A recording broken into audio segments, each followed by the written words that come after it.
habitual por TV Cable a través de Charrúa TV o por la emisión simultánea de Vera TV por Internet, que las preguntas llegan a través del 098-451-000. Es el momento de recibir al ingeniero Esteban Hoffman, profesor adjunto e investigador en el área de ecofisiología y manejo de cultivos del Departamento de Producción Vegetal GTI Agricultura de la Estación Experimental Mario Casinoni, Facultad de Agronomía UDELAR. El tema de su presentación: nutrición nitrogenada en cereales de invierno, el nivel de proteína en grano, una variable de ajuste del cultivo que nos alerta.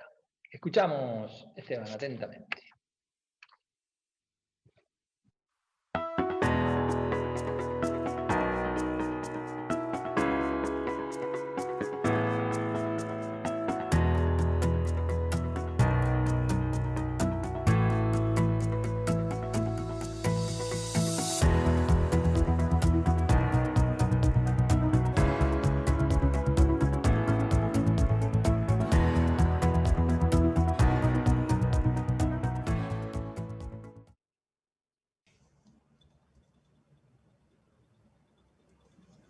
Bueno, buen día, muchas gracias. Muy contento de estar en esta jornada, además de que sea una realidad. Buen día para todos los asistentes. Somos muchos de los que esperamos que esta no sea la primera, sino que sea la primera de muchas más. Y para no perder tiempo, como dice el título ahí de la charla, nosotros nos vamos a enfocar en el problema de la proteína en grano como consecuencia de la elevada productividad, que fue lo que tuvimos como antecedente cercano de la zafra pasada, la zafra récord en producción de trigo y cebada, de las más altas del mundo, en particular para cebada para cultivares primaverales.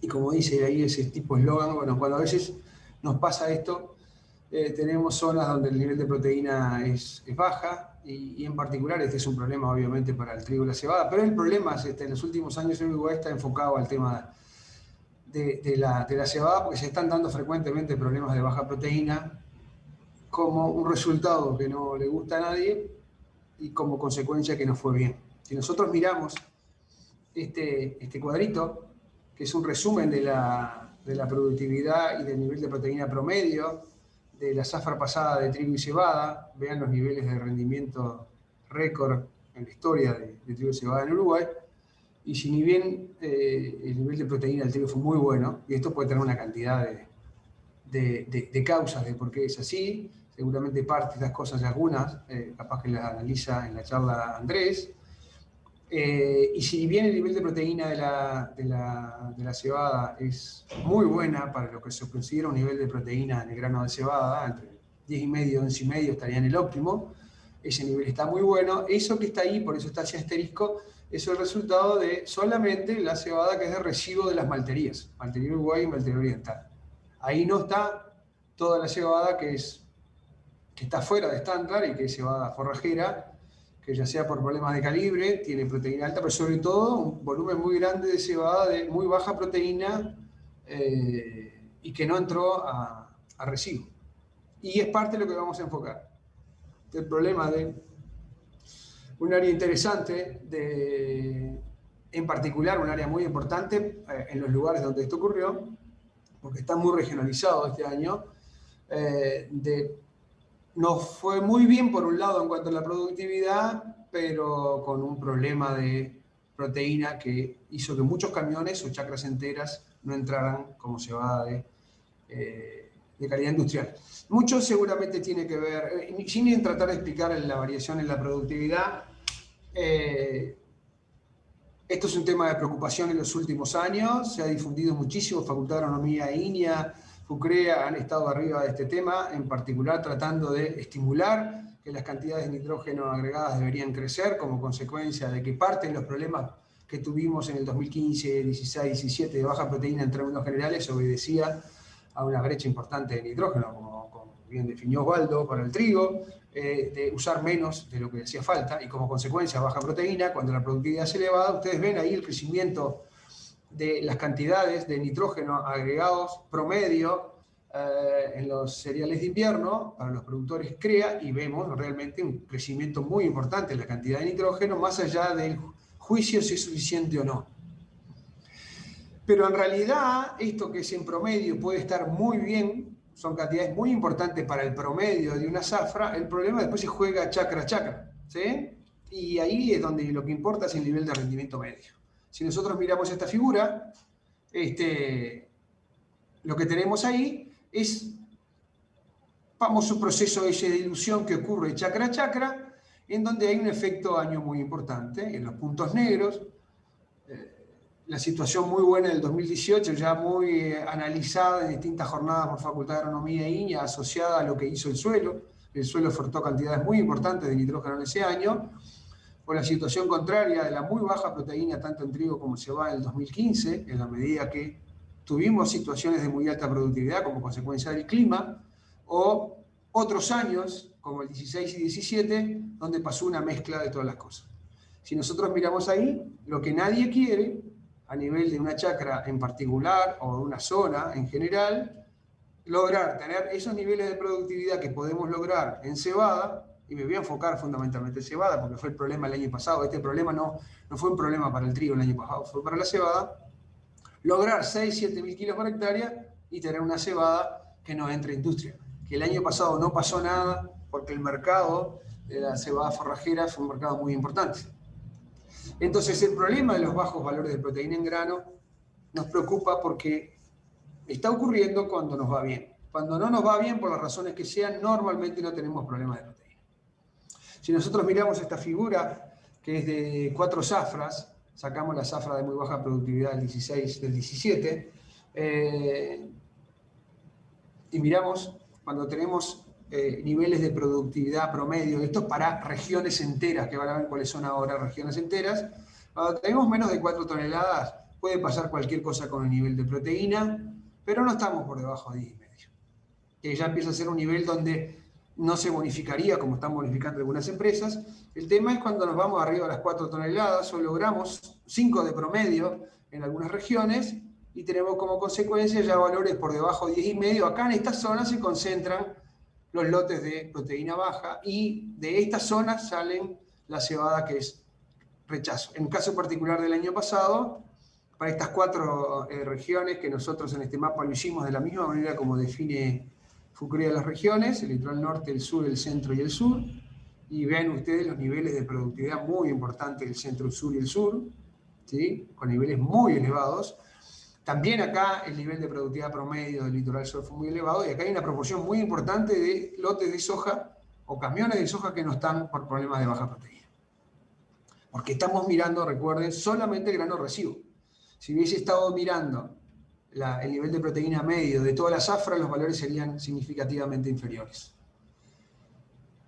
Y nosotros analizamos esto en una charla que dimos en conjunto en La Estanzuela, en una jornada de la cebada, junto con Nicolás Pasana y Andrés Berger, este problema de la dilución y el de la baja proteína que estamos alertando como resultado de la alta productividad, pero además como resultado de los nuevos cultivares en uso en el mercado, que como pueden ver acá, estos puntitos blancos, que son el material genético europeo reciente, al mismo nivel de productividad tiene un nivel de proteína significativamente más baja que el material o los testigos de largo plazo, de otro origen. En los últimos años se ha estado corrigiendo porque han aparecido materiales que realmente tienen un nivel de proteína muy baja. Estos materiales, algunos no han entrado al mercado, pero tenemos cultivares que cuando rinden van a esta línea de mínima. La dificultad de tener niveles de proteína de 10,5 para arriba, que es lo que la industria precisa y estaría dispuesta a bonificar. Y todos queremos sacar 6, 7, 8 toneladas. O sea, el problema lo tenemos ubicado acá entonces. Como resultado, y ustedes disculpen que yo tengo que ir rapidito, pero esto tiene tiempos y estamos tratando de cumplirlos. Esta figura, que es un contour plot, que mira la variación de 3 variables, el nivel de proteína, que son los colores, ¿sí? Adentro de este tipo mapa, en el eje de las X, la variación del rendimiento en grano, y en el eje de las Y, la cantidad total de nitrógeno agregado, para lo que dice acá cultivares de proteína alta. Esto surge de la Red Nacional de Evaluación, de la Red Nacional de Total Nitrógeno, que es el proyecto este grande que lidera Facultad de Agronomía con la mesa. Y estos cultivares, porque esto parece como una fuente muy importante de variación en explicar el nivel final de proteína, y lo que pueden ver ustedes es que cuando logramos 6-7 toneladas y usamos en el orden de los 100 y pocos kilos de nitrógeno, tenemos proteína baja. Para definitivamente en este grupo de cultivares tener niveles de proteína del 11, 11,5, acá, ¿sí? Estar por acá, tenemos que estar arriba de 150, 170 kilos de nitrógeno. Pero en el peor de los casos, vean ustedes cómo varía el nivel de proteína, ¿sí? En la medida que para rendimientos elevados cambia la cantidad total de nitrógeno. Para poder comparar con la situación de cultivares que son los que dominan en el mercado hoy, estos son los cultivares que dominan en el mercado, en donde cuando logramos estos niveles de productividad, vean que prácticamente no hay colores rojos. Aún con dosis muy elevadas de nitrógeno, mayores a los 200 kilos, es en algunos casos prácticamente imposible llegar a esos niveles de proteína. En años, como el que generó esta información, años de baja capacidad de aporte de nitrógeno. Los 2 primeros años de la red fueron años de muy baja capacidad de aporte de nitrógeno en el suelo, en un ambiente dominado por chacras viejas, de muchos años de agricultura. Es ahí donde está el problema. Cuando el suelo da poco y tenemos al final rendimientos muy elevados. Ahí nos enfrentamos con la verdad de que la gente te dice, pero ¿cómo puede ser que eché 160 kilos de nitrógeno y tuve proteína baja? Le digo, ¿cuánto sacaste de rendimiento? Y si estuviste arriba de 6 toneladas y tenés proteína baja es porque te faltó nitrógeno. Para hacerle honor al eslogan o el subtítulo de la charla, que es la proteína en grano, al final es la que nos dice que la cantidad de nitrógeno puede ser insuficiente o de la forma como fue agregada.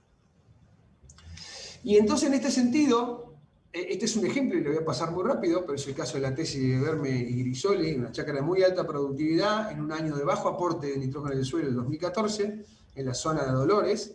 ¿Sí? Esto fue en el campo de la media lucha de Villatrigo, en un suelo de muy alta productividad, pero con suelo no aportó nada de nitrógeno, absolutamente nada, que está medido en este trabajo. Fíjense la respuesta al nitrógeno en este año, una respuesta lineal para poder llegar a las 6 toneladas, que se pudieron llegar, hubo que usar 200 kilos de nitrógeno. Sin embargo, no pudimos llegar a los niveles de proteína. De estas cosas hemos estado mirando en conjunto con Andrés Berger. Andrés Berger también tiene información de este tipo en trigo, mostrando que muchas veces para concretar 6-7 mil kilos con 200 kilos de nitrógeno, el nivel de proteína está por debajo de los límites. Entonces, obviamente, esto puede ser que en estos casos, en estos años, las cantidades, aún siendo elevadas, sean insuficientes, o que tengamos que apelar a un tema de que no alcanza con la cantidad, sino la importancia de la distribución, y de eso se va a centrar la charla. Si nosotros miramos lo que ha pasado en estos últimos años y con la información objetiva que tenemos que surge de la red, y miramos esta figura, pensando en que la variable final de ajuste es la proteína en el grano, pudimos hacer una estimación para el promedio de los años de la cantidad total de nitrógeno aportada por el suelo. Más allá que no tengo tiempo, pero sí van a tener dentro de poco un material muy completo para poder entender, ver más información de esto y entender cómo hicimos los cálculos de la estimación de cuánto nitrógeno terminó aportando un suelo cada uno de esos años. Vemos que para los testigos que no llevaron ningún kilo de nitrógeno durante el encañado, que es donde estamos teniendo que agregar gran parte del nitrógeno hoy, o sea, para estos testigos sin nitrógeno durante el encañado, hay un efecto año muy importante. Si lo miramos como resultado final en términos de proteína en grano, fíjense que en el 2018 el suelo dio cantidades importantísimas, por encima de 120 kilos de nitrógeno, y ya teníamos más de 12% de proteína, aún sin agregar ningún kilo de nitrógeno en el encañado, ni en Z30 ni en 33. Eso nos ayuda a entender también por qué a veces en algunos años puede ser que tengamos proteína elevada aún echando poco nitrógeno, porque la diferencia la puede estar estableciendo el suelo o en las chacras que están volviendo de la fase de pastura. Pero hay otros años en donde claramente, con un nivel muy bajito de aporte en suelo, sin agregar nitrógeno en el encañado, la proteína es muy baja, en términos medios. ¿Sí? Si ustedes vieran que acá tenemos situaciones con proteína por debajo de 9. Bueno, o sea que el efecto año juega mucho, o cuánto nitrógeno aporta el suelo, es el que después desnivela a nivel de cada chacra en particular. En estos 4 años, claramente, gráficamente, vemos lo que todos vimos a nivel del país entero, que es situación de proteína baja en la cebada y también en el trigo, pero sobre todo en la cebada, en el 16 y en el 17, en particular en el 16 porque se combinó con alta productividad, niveles de proteína muy elevados y sin problema en todos los cultivos en el 2018 y en el 2019 dependiendo de en qué lugar estaba. Entonces, ahora les vamos a mostrar resultados que estos sí no han sido mostrados ahora para poder analizar en profundidad este tema y para qué lado disparar. Les vamos a mostrar ahora para estos 4 años, 2016, 2017 y 2018, 2016, 17, 18 y 19, perdón, 4 grupos de respuesta diferencial al nitrógeno en SADOS-30, que es el primer escalón del diagnóstico nutricional y posible fertilización durante el encañado, donde nosotros creemos que hay que enfocarse a la hora de pensar en productividad y proteína dentro de lo que la industria está dispuesta a pagar más. Y vamos a ver estos 4 grupos, que son 4 grupos que difieren en la respuesta al nitrógeno en SADOS-30. Están hechos, no importa la metodología, lo van a ver después, separados esos grupos por el comportamiento frente a la respuesta en términos de un B, de una ecuación lineal, ¿sí? Y van a ver ustedes las diferencias que estamos encontrando en lo que puede ser el efecto año y el efecto de grupos. Acá tenemos los 4 años, y acá lo que tienen en cada una de las barras, las tienen acá, las barritas las tienen acá, ¿sí? El 0,0 significa 0 nitrógeno en 30 y 0 en 33. Acá estamos analizando sin agregado de nitrógeno en 33, ¿sí? En la mitad del engañado. Y si miramos en estos grupos, 16 y 19, son años de productividad elevada, en donde estos grupos difieren un poco entre sí. La dosis óptima está más bien en 50 kilos de nitrógeno, la diferencia está en lo que pasa a 100 kilos de nitrógeno. Los años 17 y 18 son años de menor productividad, pero vean que en el 2017 prácticamente no hubo respuesta al nitrógeno en SADOS-30. En el caso particular del 18 también para el grupo A, una leve respuesta en el grupo B, ¿sí? Y la diferencia son los otros 2 grupos, el C y D, que se caracterizan como los grupos de alta respuesta al nitrógeno durante el encañado. Acá tenemos un grupo, vean ustedes la magnitud, por ejemplo, en este grupo D, que es el de mayor respuesta promedio al nitrógeno durante el encañado, estamos hablando de 1.500 kilos de respuesta por agregar 50 kilos de nitrógeno. Una respuesta más de 30 kilos de grano por unidad de nitrógeno, o sea, una eficiencia de uso elevadísima. En este otro grupo también, más de 1.000 kilos de respuesta, pero en este año, y también lo relacionado al aporte de nitrógeno en el suelo, las dosis óptimas no fueron mayores a los 50 kilos de nitrógeno, a diferencia de lo que pasó en el 2017, un año donde el suelo no aportó nada de nitrógeno, hasta Z30 y después, y vean ustedes la magnitud de la respuesta, pero sobre todo que las dosis óptimas ya no son 50. No sabemos si es 70 porque tenemos la dosis siguiente que es 100, pero ya no son 50. Y lo mismo pasa en el caso del 2018 y lo mismo pasa en el caso del 2016. O sea, acá dentro de años inclusive de buen aporte de nitrógeno hay ambientes de muy baja productividad. La característica principal, ¿sí?, es que empezamos a tener grupos de ambientes y de chacras de alta respuesta al nitrógeno en SADOS-30 conviviendo con otras que no, dentro del mismo año. Y que esto varía año a año. De todo el trabajo que estamos haciendo hasta ahora, una de las variables más importantes que explica la respuesta diferencial al nitrógeno en Z30, más allá de los componentes que nos permiten diagnosticar la respuesta esperable, que son nitrógeno en planta y biomasa, como ustedes ya saben, que estamos desde Facultad de Agronomía yéndonos hacia forma de diagnóstico, la principal variable relacionada con esto es el déficit relativo anterior. O sea, llegar a Z30 habiendo agregado menos nitrógeno de lo que debía agregar. Para eso precisamos información y poder auditar el manejo previo. ¿Qué quiere decir? Comparar lo que se hizo a nivel de producción con lo que se debió haber hecho. Comparar el diario del lunes con el diario del viernes. Si tengo información lo puedo hacer. Y lo que encontramos es que estos, sobre todo los grupos C y D, que son los grupos de alta respuesta al nitrógeno en Z30, en donde hay una frecuencia ya muy elevada de chacras, donde la dosis óptima es mayor de 50 kilos. Y nos interesa mucho hacer énfasis en eso porque la gente no está dispuesta a agregar mucho más allá de 50 kilos durante el encañado. Esa es la realidad hoy en general a nivel de producción, no particular. Bueno, estos grupos tienen como característica que llegaron a Z30 con deficiencias relativas del nitrógeno agregado en relación al necesario del orden del 15 a 20%, habiendo agregado menos. Ustedes después van a poder mirar en este material que se va a dar a conocer por la Mesa de la Cebada, esperemos en 2 o 3 meses, de que en realidad, si comparamos las barras con el cuadriculado, las barras llenas, con el cuadriculado es lo que se hizo a nivel de producción y la barra llena es lo que se debió haber hecho, estimado con la información que tenemos de cada las chacras. Ustedes pueden ver que efectivamente los grupos C y D entran en lo que Waldo definió como una brecha entre la diferencia entre un agregado y lo que se debió haber agregado. Y en algunos casos, como en el año 18 y 19, aún en años con alta capacidad de aporte de nitrógeno por parte del suelo, este grupo D es un grupo que precisaba una cantidad X de nitrógeno y lo agregado era una cantidad muy inferior. O sea que esto es el resultado de algo que podía haber corregido. Podía haber llegado con una situación bastante más holgada en cuanto al estatus nitrogenado del cultivo y seguramente tendría otro tipo de respuesta.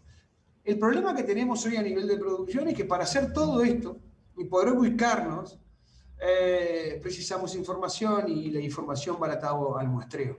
Créannos que la respuesta observada en términos promedios a nivel de esos grupos, de esos 4 grupos, en esos 4 años, la respuesta relativa al primer escalón de diagnóstico durante el encañado, que es A230, tiene una estrecha relación. No solo, no está 100% explicado, porque si no sería imposible, hay otras cosas, como por ejemplo el potencial del cultivo es responsable de la magnitud de la respuesta, pero casi el 60% de la respuesta relativa observada al nitrógeno Z30 obedece a un estatus nitrogenado que es inferior a lo deseable y que es el resultado de un desajuste previo. Algo que tenemos información y modelos que nos permitirían hacerlo muy bien, solamente si muestreamos. Y la información que tenemos es que en realidad a veces la gente, a pesar de muestrear, como miramos en esta figura, esto ya también lo presentamos creo que en esa jornada del 2016, advirtiendo sobre lo que estaba pasando a nivel de producción, de a pesar de tener la información en ese momento solamente de nitrógeno en planta, y que la referencia debería ser esta, de los kilos de nitrógeno a agregar, y cuando hay que agregar poco, más o menos la gente lo agrega, pero cuando hay que agregar cantidades muy importantes, si bien crece la cantidad de nitrógeno que se está agregando, cada vez está más alejada. Es acá donde se genera una gran brecha, un gran déficit, y por eso escribimos un artículo en el 2015, el simposio, que decía, agregando más, nos estamos quedando cortos. Si nosotros transformamos esto en una variable de auditoría, o sea, lo agregado contra lo que debió ser agregado, podemos tener situaciones de déficit y exceso, dominan las situaciones de déficit importantes. Si relacionamos esto con la variación de rendimiento que se observa a nivel de producción, vemos que cuanto más kilos nos faltan en relación a lo necesario, la productividad al final se cae. No es solamente un problema de proteína en grano. Y por eso a veces que la gente se queda muy corta, no se da cuenta de que se quedó corta porque tiene como resultado producción baja. Y la proteína está como consecuencia directa de la producción. El tema es cuando agregamos bastante, suficiente para tener una alta productividad, pero insuficiente para garantizar el nivel de proteína que la industria hoy está dispuesta a demandar y a pagar en forma adicional. ¿Sí? Por eso que este comentario, la baja proteína, al final nos dice que el nitrógeno agregado fue insuficiente. Y puede ser un tema de cantidad o de distribución. Y por eso nos van a escuchar cada vez más hablar del manejo nutricional del nitrógeno durante todo el encañado, o el encañado completo. Y que estamos mostrando bastante información en Uruguay que dice que esto tiene que ser abordado en 30 y 33. Y esta figura, sin considerar el año 2018, que fue un año de proteína alta en general, ya en los testigos era alta, para los 3 años de proteína más baja, porque el suelo aportó menos nitrógeno, ustedes pueden ver claramente acá la relación que hay entre el nivel medio de proteína de esos grupos con la cantidad total de nitrógeno agregado en Z30. Y lo que pueden ver es los bajos niveles de proteína si no se agrega, que con 50 kilos obviamente le va alto el nivel, pero con 5 o 6.000 kilos, 6.000 kilos, ya no estoy llegando a ese 10,5, en algunos casos ni siquiera llego a 10. Y que cuando agrego estas cantidades de 100 kilos de nitrógeno, 90, 100, que nadie está dispuesto a agregar, más allá de que sea conveniente hacerlo o no, todo en un estadio, los niveles de proteína que se concretan son los niveles de proteína por debajo de 12. Nuestros problemas siempre de proteína muy elevada son cuando hay un fracaso en la calculación del potencial. O cuando obviamente hay un desparramo de cantidades de nitrógeno que no contemplan absolutamente nada. Lo que estamos empezando a ver ahora de forma muy importante, además de la respuesta consistente, como en el trigo, al agregado de nitrógeno en Z33, es que cuando agregamos, en estos casos, con 50 o 100 kilos de nitrógeno, en los cuales, a pesar de la dosis, los niveles de proteína que llegamos no son elevados, ver qué pasa con el incremento de proteína por agregar nitrógeno en 33, que podría ser comparar 100 kilos de nitrógeno en 30 o comparar 50 y 50, que es decir, 50 van en 30 y 50 van en 33. ¿Qué pasa con la proteína? O agregar una cantidad adicional. Y lo que van a ver ustedes en la figura es exactamente eso. ¿Cuánto cambia en términos porcentuales, en puntos absolutos de proteína, agregar 50 kilos de nitrógeno cuando ya agregué 50 o 100 en 30? Y lo que vemos acá es que hay una relación estrecha. Los saltos mayores en proteína se producen cuando tengo proteína baja en 30, que normalmente se dan cuando agrego 50 kilos de nitrógeno. ¿Sí? Estos valores que ustedes ven acá. Aún a rendimientos que no son de 6 toneladas. Cuando tenemos 10 o menos, agregar nitrógeno, si hay que agregar más, agregarlo fraccionado, ¿no? 50 adicionales en 33, provoca saltos cualitativos en cuanto a la proteína en grano. Y por este camino nos estamos conduciendo en base a esta información que ustedes van a ver en forma completa dentro de muy poco tiempo, y posiblemente, y ya pasamos el chivo, es el 6º simposio de agricultura, lo podemos concretar para octubre de este año, seguramente vamos a ver información completa y más analizada en este sentido. El problema lo tenemos ahí, y claramente tenemos mucha información que dice, difiriendo o fraccionando más nitrógeno más tarde, podemos ser exitosos en cuanto a levantar los niveles de proteína en grano.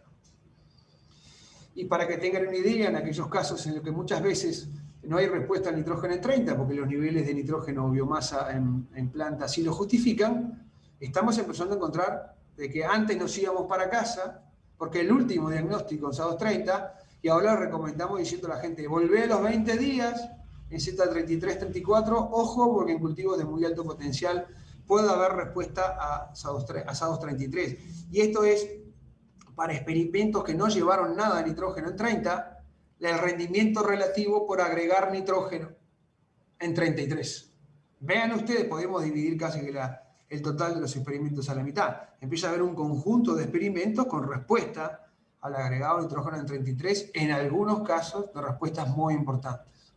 Imagínense ustedes lo que puede llegar a pasar si además de la pérdida de rendimiento que tenemos acá, en ambientes de bajo aporte de nitrógeno, que podría llegar a pasar con la proteína. Lo único que para gestionar esto, identificar esto, sin muestrear es imposible. Y aún muestreando solamente nitrógeno en planta, dado que estamos viendo que muchos cultivos crecen muy poco a Z30, y le estamos advirtiendo del 2018 de estas situaciones, la clave es cómo tomamos las definiciones. Las decisiones de hacer un juicio nutricional para tomar una definición si va nitrógeno o no va, inclusive cuánto puede ir. O la decisión de que no va en 30, pero sí puede ir en 33. Para esto, ustedes ya saben que para el trigo, el Uruguay, impulsado por Facultad de Agronomía, parte de la tesis es la tesis de Nicolás Fasán en trigo, pero empezó en crucíferas con la tesis de Ferreira, liderado por Osvaldo, Proponer las curvas de dilución como la herramienta para poder calcular índice de suficiencia, ya con información consistente de que hay respuesta al agregado nitrógeno en 33 en trigo, para chacras que no son de 4.000 kilos, 3.000 kilos, chacras de alto potencial. Lo que estamos haciendo nosotros, créannos, es validando las curvas de dilución del trigo como una herramienta para poder mirar en forma diferente hoy a la nutrición de la cebada en 30 y 33. Créanme que es parte de las cosas que vamos a mostrar en breve, a lo largo del año, y si llegamos además al Simposio de Agricultura, y hay espacio para hacerlo, la información de validación de la curva de dilución del nitrógeno del trigo como la herramienta para crear índices de suficiencia para el caso de la cebada. Y créanme que los resultados son muy auspiciosos. Yo solamente les voy a mostrar esto de los 4 años para ir medio terminando. Fíjense en ustedes, de los 4 años, de todos los experimentos con sus repeticiones, el nitrógeno en planta a Z30 con la biomasa a Z30, y acá la referencia de la curva de dilución del trigo. Vean ustedes que en estos años de baja capacidad de aporte de nitrógeno por parte del suelo, la mayoría, independientemente de los niveles de producción de biomasa, el nitrógeno en planta estaba casi la mayoría, todo por debajo de los niveles críticos mínimos establecidos por la curva de dilución. A diferencia del efecto del año 17 y 18. Ya esta es una herramienta que ya nos estaba mostrando el efecto año, estrechamente relacionado inclusive con lo que pasó después. Con la cantidad de nitrógeno, no solamente la diferencia que existía a Z30, sino con lo que ocurrió después, con los kilos de nitrógeno absorbido por el cultivo de 30 a 47. O sea, una capacidad muy interesante de predecir lo que podía llegar a pasar en términos de lo que nos importa como pronóstico, además de ya marcarnos un potente efecto año. Y para terminar y para cumplir con el tiempo, y creo que vengo más o menos bien, algunas consideraciones, y no son conclusiones, son algunas consideraciones como pensando en voz alta para que sea el objetivo que tiene esta jornada. Una jornada donde no hay solamente técnicos y hay productores, y nosotros le estamos diciendo a los productores: conversen con sus técnicos, porque la única forma de ser exitoso en esto es tener mucha información objetiva para tomar definiciones. Y por suerte en Uruguay tenemos bastante más que en la región. Entonces, en 10 años el riesgo de la proteína baja pasó del trigo a la cebada. El problema hoy lo tenemos en la cebada, y no el problema de pasarse como era en la década de los 90. Ahora de quedarnos cortos. Cada vez sabemos más, usamos más nitrógeno, pero seguimos en deficiencia. Ese artículo que empezamos a escribir y parte de un paper de Osvaldo del 2016 que decía: estamos dejando muchísimos kilos de grano por el camino porque nos quedamos cortos de nitrógeno. Bueno, esto es también para la cebada, y hoy afecta duramente inclusive en los años buenos la cebada, porque nos deja fuera del mercado de cebada industria. Cuando surge situaciones de alto potencial, efecto año, chacra y manejo, es acá donde normalmente suelen aparecer los problemas. Acá están enfocados los problemas. En realidad nos estamos animando cada vez más a nitrógeno al engañado. Aquello de que no le echen nitrógeno en Z30 a la cebada pues se pasa a proteína, yo creo que en general ya ha pasado. Eso ya forma parte de miedos dejados por el camino. Agregamos nitrógeno en 30 sin miedo, cada vez agregamos más, pero lo que observamos nosotros a nivel de producción es que no se muestrea lo que se tenía que mostrar. Se muestrea cada vez menos. Pero si muestreamos solo con nitrógeno en planta, tengan en cuenta, porque hace tiempo les venimos diciendo esto, podemos estar subestimando las necesidades, en particular cuando los niveles de producción de biomasa son bajos, algo que también suele ocurrir como parte del efecto año. Hemos visto a muchos técnicos diciendo: tengo 4,3 de nitrógeno en planta, no voy a echar nitrógeno.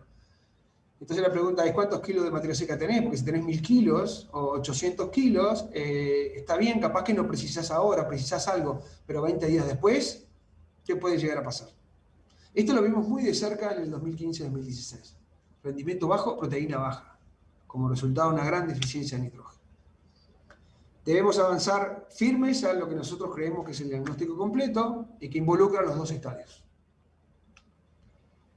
Pero, para ser honestos, y pensando en lo que pasó el año pasado, porque nadie tenía previsto que íbamos a tener los niveles de productividad a nivel nacional promedio, nadie tenía previsto que el litoral sur y el sur iba a tener chacras de 6, 7, 8 toneladas, y que ahí se iban a concentrar los problemas, es que cuando estamos tomando la decisión de qué hacer en Z30 y 33, siempre la pregunta que está sobre la mesa es ¿y cuál puede ser el rendimiento? Y no tenemos un modelo que permita pronosticar el rendimiento, tenemos pronósticos ampliados. Entonces, nadie se anima a firmar el cheque de que una cebada va a rendir 6 toneladas y media, 7, y que la cantidad de nitrógeno que hay que agregar es contemplando eso. Pero todo el mundo te dice con el diario del lunes, si yo hubiese sabido que esa cebada iba a rendir 6, 7 toneladas, quizás hubiese hecho otra cosa. Lo dejamos en el terreno de la discusión si efectivamente es así o es una muletilla. Bueno, y muchísimas gracias.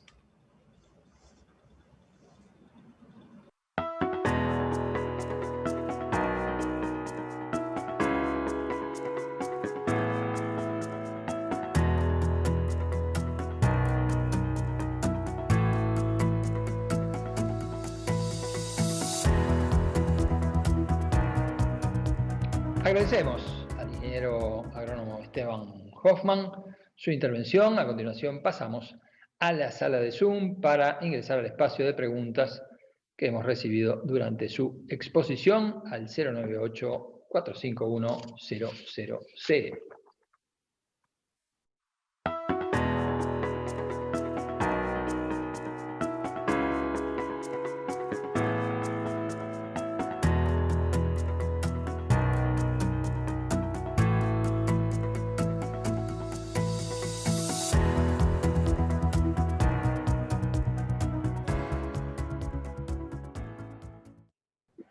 Dos preguntas para el ingeniero Esteban Tato Hoffman.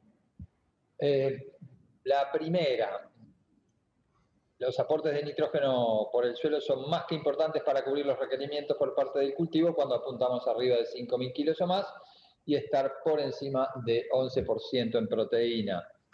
¿Cuáles son los ajustes básicos mínimos de una rotación para que el suelo se comporte así en el tiempo? Años de cultivos, fase de pastura, tiempo, mezclas, fertilizaciones, manejo. Es una pregunta un poquito amplia. Un poquito amplia, pero bueno. Un curso entero, que además debería estar acá sentado Osvaldo en primer lugar. Pero tal vez podemos centrarnos en eso de ajustes básicos mínimos de la rotación para focalizarlo un poquito, si te parece. No, lo que sí es cierto, lo que estamos viendo, bueno, primero hay que una consideración, entre paréntesis, que es las cantidades en general que tenemos en el Uruguay de nitrógeno aportada por el suelo durante el ciclo de cultivo, que tienen que caer en un periodo de 90 a 100 días de ciclo de cultivo, y no podemos arrancar muy tarde, como ya vimos, con los aportes del suelo, son bajas. En términos promedio, cubren una proporción baja de la necesidad de un cultivo de alta productividad, aún de media productividad. Y por eso que las dosis necesarias han estado creciendo a todo nivel, no solamente a nivel de la información que surge de los experimentos, sino a nivel de producción, porque vemos esa información que manejamos de FUCREA. En 6 años pasamos de 70, 80 kilos por hectárea a 130, 140, y cuando tenemos rendimiento por encima de las 5 toneladas empezamos a tener problemas. Parte de eso tiene que ver con situaciones de chacras que aportan poco por su elevado número de años después de haber combinado la fase de pastura, de influencia de la fase de pastura, los 4 o 5 años. En algunos de esos casos, esas chacras físicamente están muy bien y pueden, en años como por ejemplo el del año pasado, climáticamente muy favorables en la primavera, permitirnos sacar 6 toneladas o más, pero la capacidad de aporte de nitrógeno es insuficiente. Y eso solamente lo arreglamos con dosis altas. La rotación con pasturas o con componentes que aporten, ahí es donde se abre todo un mundo, porque en las chacras que están degradadas físicamente y que además tienen limitadísima capacidad de aporte de nitrógeno, seguramente tengamos que ir con la información que se cuenta en la Facultad de Agronomía, y bueno, seguramente esto debería estar opinando acá otros integrantes de nuestro grupo de facultad, que es Osvaldo o Siri, es decir, pensar en rotaciones con especies perennes de más de 2 o 3 años para realmente recuperar ese suelo y aumente su capacidad de aporte de nitrógeno, pero en situaciones donde las propiedades del suelo están muy bien ahí, capaz que se pueden lograr con pasturas muy cortas, como una vez creo que dijo Osvaldo, fue bueno, las pasturas en cuotas, ¿no? intervenciones cortas de pasturitas cortas o cultivos de cobertura posiblemente, que puedan mejorar sensiblemente la capacidad de aporte de nitrógeno, y lo que hacemos es entrar para intervenir con cantidades que sean inferiores.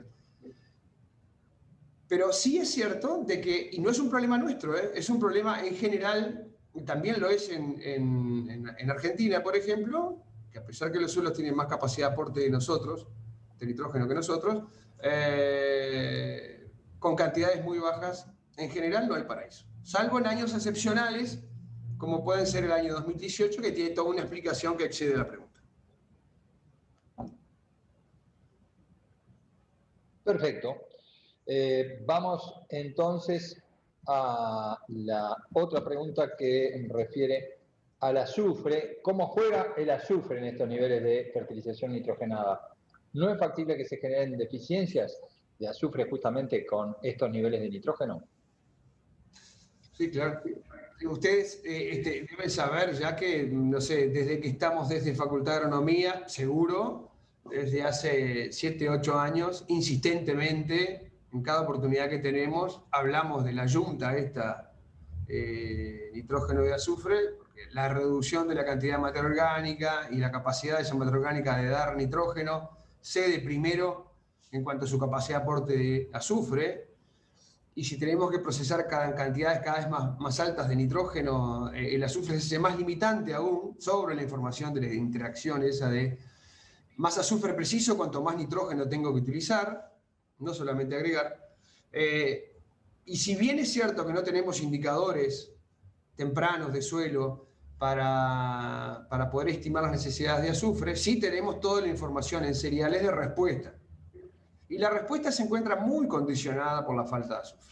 Inclusive ahora, con la aparición en el escenario agrícola de los cultivos de las crucíferas, que son aún más sensibles que los cereales de invierno a la falta de azufre, y con indicadores, sí, ya en planta, al inicio de la elongación, con curvas de dilución de azufre, para tomar decisiones objetivas, pero en primer lugar para poder evaluar y hacer un diagnóstico nutricional, lo que vemos es que en la mayoría de las situaciones de chacra, llegan a la elongación con niveles muy deficitarios de azufre.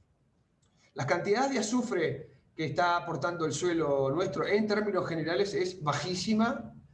Hemos sido inclusive muy gráficos algunas veces, decíamos, acá no deberíamos utilizar fuentes nitrogenadas que no tengan azufre, salvo en casos particulares de esquemas que roten en pasturas perennes de por lo menos mediano tiempo y que hayan sido fuertemente fertilizadas con fuentes azufradas. Pero eso hoy representa muy poquito de la superficie que está siendo cultivada, por lo menos con cereales de invierno. O sea que definitivamente no lo pusimos en la cuenta porque primero teníamos tiempo limitado, pero como que lo sacamos de la discusión un poco porque ya no hay más duda en relación a que estas grandes cantidades de nitrógeno deben ir siempre acompañadas con azufre. Perfecto. Me permito hacer una que refiere a niveles tan altos de fertilización nitrogenada. ¿Qué pasa con la población microbiana del suelo? ¿No hay un riesgo de afectar, de disminuir esa población microbiana? ¿Y hay algún método de aplicación del nitrógeno que preserve mejor la actividad biológica del suelo? Yo no me voy a meter exactamente en los impactos directos de la población microbiana porque me parece que no corresponde que lo haga. Sí voy a hacer 2 comentarios en relación a eso. Primero, nosotros somos de la idea de que a la medida que se aumentan las dosis de nitrógeno, como nos está pasando a nivel de producción, porque lo muestran las necesidades, y a nivel de la investigación surge información tremendamente contundente, la idea de evitar aplicaciones de dosis muy importantes en forma instantánea. Por eso hemos estado fraccionando y difiriendo. Por eso cuando estábamos en 1990 prácticamente echábamos 30 a 40 kilos de nitrógeno a la siembra y lo que se llamaba macollaje. Cuando se terminó el siglo XX habíamos duplicado la cantidad de nitrógeno necesario y habíamos incorporado un tercer momento, estábamos 3 momentos, nos fuimos a la elongación y hoy estamos hablando de un 4º momento con mucho nitrógeno diferido hacia el encañado y una nueva instancia de fraccionamiento y pasarán 10, 15 años y se va a aparecer una quinta, no lo tengan duda. Lo que sí pasa últimamente es que es cierto, las dosis muy importantes con alguna fuente lo que generan es un cambio muy importante a nivel del suelo, entre ellos bajan la acidez del suelo, dependiendo de la fuente, y eso cambia la cantidad y las relaciones de los microorganismos. Pero también es cierto que las cantidades que estamos agregando a veces hacen el efecto contrario, ¿sí? Porque la falta de nitrógeno también genera una situación de hambre terrible para la biomasa microbiana. Y entonces cuando aplicamos a veces nitrógeno, hay una explosión en la biomasa microbiana. Esto es bastante conocido, tiene un nombre, se llama priming positivo. Ahora, para hablar si hay los efectos negativos de estas cantidades que estamos echando, más allá de lo que pueden ser las pérdidas, un tema de que cuanto más agregás, como no se absorbe todo, aumenta la cantidad de nitrógeno potencialmente contaminante, y eso es lo que estamos tratando de regular con estas formas objetivas. Los efectos directos sobre los impactos sobre la biomasa microbiana o su composición, claramente no corresponde, no es para mí. Perfecto, Esteban. Muchísimas gracias y seguimos avanzando en esta segunda jornada. Más de 1.400 personas en cada uno de los días han estado participando vía Zoom, así que, bueno, agradecer a todos los que están escuchando y seguimos adelante.